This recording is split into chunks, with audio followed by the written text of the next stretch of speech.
Assalamualaikum warahmatullahi wabarakatuh. Solih-solihah, bagaimana kabarnya hari ini?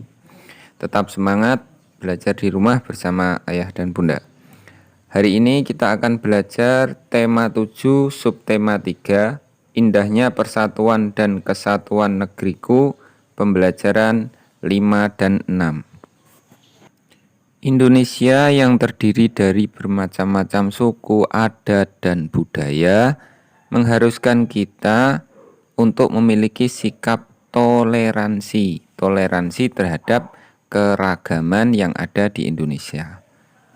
Sikap toleransi sangat penting untuk menjaga keutuhan NKRI.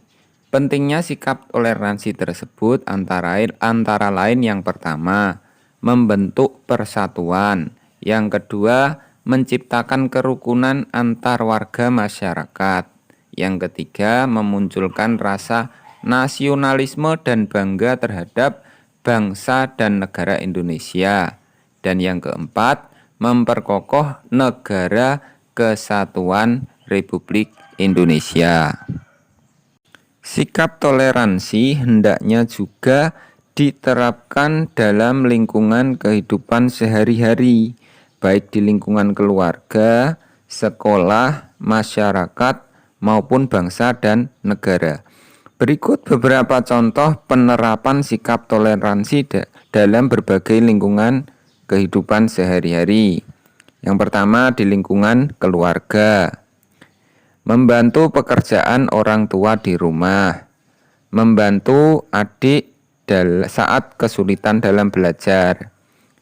Menghargai perbedaan antar anggota keluarga, menjaga ketenangan saat orang lain jam tidur siang, dan yang terakhir mendengarkan dan menjalankan nasihat orang tua. Dalam melaksanakan sikap toleransi, kita juga harus menghargai hak-hak orang lain. Kemudian contoh sikap toleransi dalam lingkungan sekolah sebagai berikut.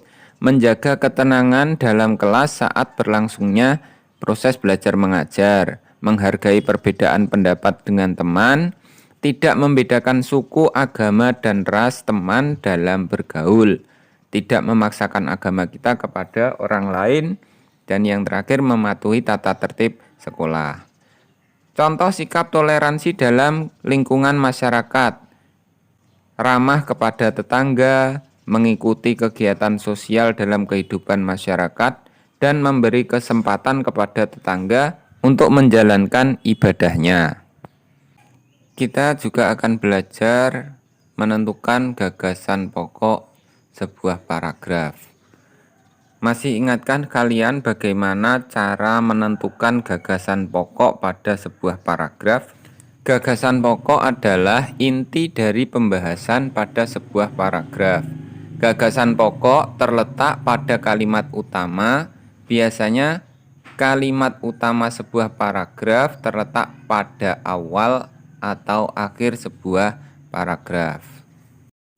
Berikut teks dengan judul R.A. Kartini. Kalian juga bisa membuka di buku pena 4C halaman 157.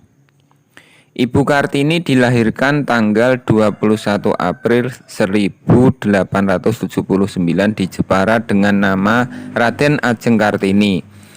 Setelah menikah dengan Kanjeng Raden Mas Adipati Aryo Singgih Joyo Adiningrat, namanya menjadi Raden Ayu Kartini. Sebagai seorang putri bangsawan dan anak seorang bupati, Ibu Kartini dibolehkan bersekolah. Ibu Kartini bersekolah sampai usia 12 tahun.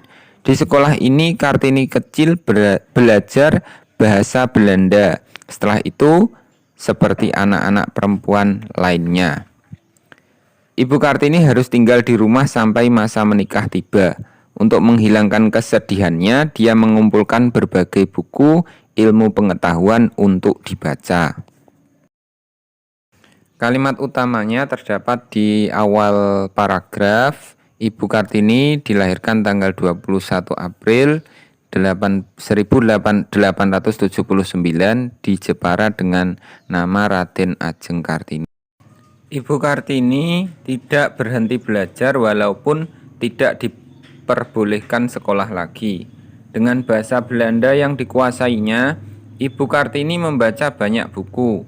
Dia juga mengirimkan surat kepada teman-temannya di Belanda. Dari surat-suratnya itu dapat menggambarkan bahwa Kartini juga suka membaca dan menulis. Kalimat utamanya terdapat di awal paragraf.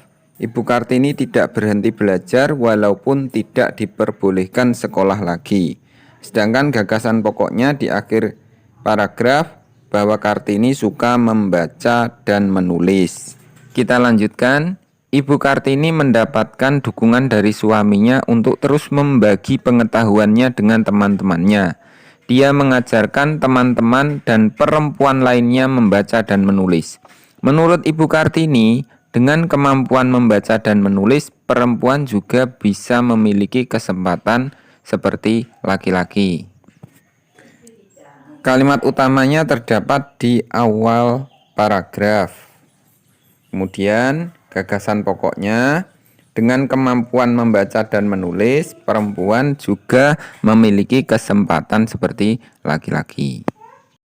Ibu Kartini menghembuskan nafas terakhirnya pada usia 25 tahun.